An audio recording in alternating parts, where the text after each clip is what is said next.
Hi friends, അപ്പോൾ ഇന്ന് വലിയൊരിതൊന്നുമില്ല, ഭയങ്കര ഒരു ലേസി ഡേ ആണെന്ന് വേണമെങ്കിൽ പറയാൻ കേട്ടോ. ഹായ് ഫ്രണ്ട്സ്, അപ്പോൾ ഇന്ന് ജസ്റ്റ് ഒരു ഡെയിലി വ്ളോഗ്, ഇന്നൊരു ഡെയിലി വ്ളോഗ് എടുക്കാമെന്ന് ഞാൻ വിചാരിച്ചു.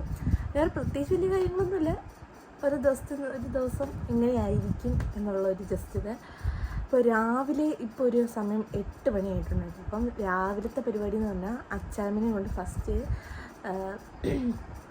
ലാബിൽ പോകണം. ലാബിൽ പോയിട്ട് ആഹാരത്തിന് മുമ്പേ ഷുഗർ ടെസ്റ്റ് ചെയ്യണം കേട്ടോ. അതിനുശേഷം ആഹാരത്തിന് ശേഷവും ഷുഗർ ടെസ്റ്റ് ചെയ്യണം, എന്നിട്ട് ഹോസ്പിറ്റലിലേക്ക് കാണിക്കണം. ഇത്രയേ ഉള്ളൂ. അപ്പോൾ ഇത് കഴിഞ്ഞിട്ട് അതിനുള്ള പരിപാടികൾ എല്ലാം ഞാൻ കാണിച്ചു തരാം കേട്ടോ.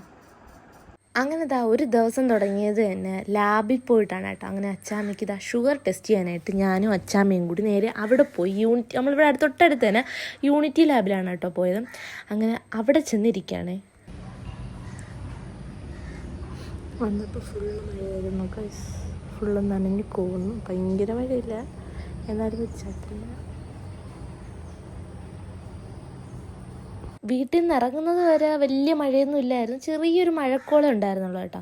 പക്ഷേ നമ്മൾ ലാബിലോട്ട് പോകുന്ന വഴിക്ക് വെച്ചിട്ട് ഇച്ചിരി നല്ലോണം ഒരു ചാറ്റൽ മഴ അങ്ങ് പെയ്ത കേട്ടോ. കറക്റ്റ് നമ്മൾ ലാബിൽ ചെന്ന് കയറിയപ്പോൾ തന്നെ മഴ അങ്ങ് തീർന്ന കേട്ടോ.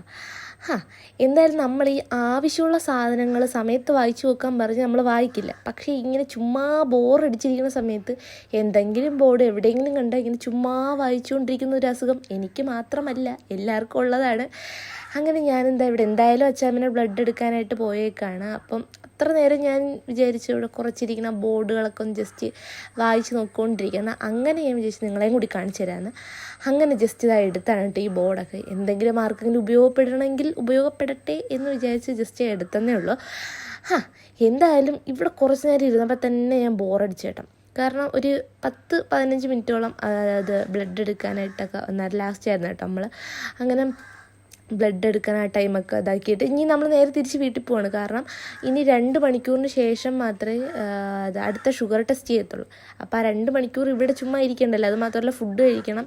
ഫുഡ് കഴിച്ചിട്ടാണ് ഇനി അടുത്ത ഷുഗർ ടെസ്റ്റ് ചെയ്യാനുള്ള.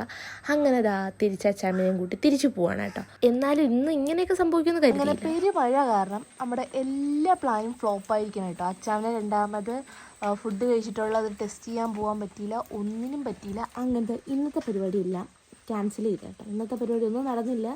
ആശുപത്രി അച്ചാമ്മനെ കൊണ്ട് ആശുപത്രി കാണിക്കുന്നു വിചാരിച്ചു, അതും നടന്നില്ല, ഒന്നും നടന്നില്ല. അപ്പോൾ എല്ലാം നെക്സ്റ്റ് ഡേയിലേക്ക് ഞാൻ മാറ്റി വെച്ചു. അപ്പോൾ ജനലൊക്കെ തുറന്നിട്ടപ്പോഴത്തേക്ക് നല്ല മഴ ഇപ്പം ഇച്ചിരി ഒന്ന് തോന്നി നിൽപ്പുണ്ട്. അതുപോലെ തന്നെ ഞാൻ വിചാരിച്ച് ചെറിയൊരു കാറ്റൊക്കെ അടിച്ചപ്പോഴത്തേക്ക് ഞാൻ വിചാരിച്ച് എന്നാൽ ഒരു ബുക്ക് വായിക്കാം. അപ്പം നിങ്ങൾ വിചാരിക്കും ഏത് ബുക്കെന്ന്? അനുരാഗ ലോല ഗാത്രി എന്ന് പറഞ്ഞാൽ നല്ലൊരു അടിപൊളി ചെറിയ നോവലാണ് കേട്ടോ ഞാൻ വായിക്കുന്ന. അങ്ങനെ ഞാൻ ഈ നോവലാണ് കേട്ടോ വായിക്കുന്ന. നല്ല അടിപൊളി നോവലാണ് കേട്ടോ. എനിക്ക് ഈ ബുക്ക് വായിക്കൽ ശീലം കിട്ടിയത് ഞാൻ പ്രഗ്നൻ്റ് ആയിരുന്ന ടൈമിലാണ് കേട്ടോ. അതിന് മുന്നേ വരെ ഞാൻ ബുക്ക് വായിക്കാനേ പോകത്തില്ല, ആ വഴി പോകത്തേ ഇല്ലായിരുന്നു. എനിക്കത് ഇഷ്ടമേ അല്ലായിരുന്നു. പക്ഷേ ഇത് വായിച്ചു തുടങ്ങിയപ്പോഴാണ് ഇതിൻ്റെ ഫീൽ എന്താണെന്ന് എനിക്ക് മനസ്സിലായത് കേട്ടോ. കാര്യം പറഞ്ഞ് തീർന്നു മുമ്പ് അടുത്ത മഴയും സ്റ്റാർട്ട് ചെയ്തിട്ടുണ്ട് കേട്ടോ. മഴയുള്ളപ്പോൾ തോന്നും വെയിൽ മതി, വെയിലുള്ളപ്പോഴോ മഴ മതി തോന്നും. ഈ മഴ ഒന്ന് മാറിയ കുറച്ച് തുണിയെങ്കിലും കഴുകിയിടാമെന്ന് വിചാരിക്കും. പക്ഷെ വെയിലാവുമ്പോഴത്തേക്ക് ഒടുക്കത്തെ ചൂട് കാരണം ഇച്ചിരി തണുപ്പ് മതി എന്ന് വിചാരിച്ചിട്ട് മഴയെന്ന് ആഗ്രഹിക്കും. ഇത് രണ്ടും വന്നാലോ മുടിഞ്ഞ ശോകാവസ്ഥ.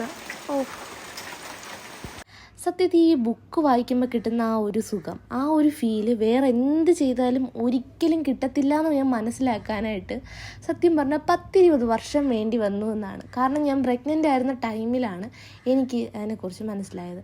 ഇത്രയും കാലം ഞാൻ ഉണ്ടായിട്ടും എനിക്ക് ആ ഒരു ഇത് മനസ്സിലായില്ല എന്ന് വെച്ചാൽ എനിക്കിപ്പോൾ ആലോചിക്കുമ്പോൾ അയ്യേ എന്ന് തോന്നുന്നുണ്ട്. പക്ഷേ ആ ബുക്ക് വായിച്ച് തുടങ്ങിയപ്പോഴാണ്, കാരണം ഒരു 600 പേജുള്ള ബുക്ക് എനിക്ക് അത്ര ഇൻട്രസ്റ്റ് തോന്നിയിട്ട് 2 ദിവസം കൊണ്ട് ഞാൻ വായിച്ച് തീർത്തിട്ടുണ്ട്. കാരണം അത്രയ്ക്ക് എനിക്ക് ഇഷ്ടപ്പെട്ട് അങ്ങനെയാണ് സത്യം പറഞ്ഞാൽ ഞാൻ ഈ ബുക്ക് വായനയോട് അഡിക്റ്റ് ആവുന്നത്. അങ്ങനെ ഞാൻ മീഷോയിൽ നിന്ന് കുറേ ബുക്കുകൾ മേടിച്ചിട്ടുണ്ടായിരുന്നു. ഈ ബുക്ക് ഈ നോവലൊക്കെ വായിക്കുന്നവർക്ക് മാത്രമേ അത് എത്രത്തോളം ഇമ്പോർട്ടൻ്റ് ആണെന്നും അത് വാങ്ങിച്ച് ഇങ്ങനെ സൂക്ഷിച്ച് വെക്കുക. നമ്മളൊരു പക്ഷേ വായിച്ചതായിരിക്കും എന്നാൽ എല്ലാവർക്കും തോന്നും ലൈബ്രറിയിൽ പോയി ഒരു ബുക്ക് എടുത്ത് വായിച്ചാൽ പോരെ എന്നൊക്കെ തോന്നും. പക്ഷെ അങ്ങനെയില്ല. ഈ ബുക്കുകളൊക്കെ വായിച്ച് നമ്മൾ വായിച്ചതൊക്കെ ഇങ്ങനെ അടുക്കി ഇങ്ങനെ വെച്ചേക്കണത് കാണുമ്പോഴത്തേക്ക് അപ്പം കിട്ടുന്നൊരു സാറ്റിസ്ഫാക്ഷൻ അത് പറഞ്ഞറിയിക്കാൻ പറ്റാത്തതാണ് കേട്ടോ. അത്ര ഭയങ്കര എന്തോ ഒരിത് ഈ നോവലുകളിലുണ്ട്. അത് വായിച്ച് നോക്കിയാൽ മാത്രമേ നമുക്ക് മനസ്സിലാവത്തുള്ളൂ. ഒരിക്കലും ഒരാൾ ആ കഥ പറഞ്ഞു തന്നാൽ നമുക്ക് മനസ്സിലാവത്തില്ല കേട്ടോ. അങ്ങനെ ഒരു ഫീലാണ് അതിന്. എന്തായാലും ഞാൻ കഥ പറയുന്ന സമയം കൊണ്ട് അമ്പൂട്ടൻ എത്തിയിട്ടുണ്ട്. പിന്നെ കുറച്ച് നേരം അവനും മഴയൊക്കെ കണ്ടു നിന്നു. ഇനി അടുത്ത ടാസ്ക് എന്ന് പറഞ്ഞാൽ ഇവൻ എങ്ങനെയെങ്കിലും ഉറക്കുന്നതാണ്. പിന്നെ എങ്ങനെയെങ്കിലും ലാസ്റ്റ് ഞാൻ അമ്പൂട്ടനെ ഉറക്കിയെടുത്തിട്ടുണ്ട് കേട്ടോ. ഇനി അടുത്തത് എൻ്റെ കാലിലെ നഖം വെട്ടുന്നതാണ് കേട്ടോ. ഇത് ഞാൻ സത്യത്തിൽ അമ്പൂട്ടനായിട്ട് നഖം വെട്ടി മേടിച്ചതാണ്. പിന്നെയാണ് എനിക്ക് മനസ്സിലായത് കുഞ്ഞുങ്ങൾക്ക് ഇങ്ങനത്തെ നഖം വെട്ടിയിട്ട് യൂസ് ചെയ്യത്തില്ല, വേറെ ഏതാണ്, അതായത് ഒരു ഡ്രിം ചെയ്യുന്ന മെഷീനുണ്ട് അതാണെന്ന്. അങ്ങനെ ഇതായിരുന്നു. എന്തായാലും ഞാൻ ജസ്റ്റ് നെയിൽ കട്ടർ വെച്ച് നഖവും വെട്ടിയിട്ടുണ്ട്. ഒരു പഞ്ഞി മിഠായി കഴിച്ച് വീഡിയോ അവസാനിപ്പിക്കാം കേട്ടോ.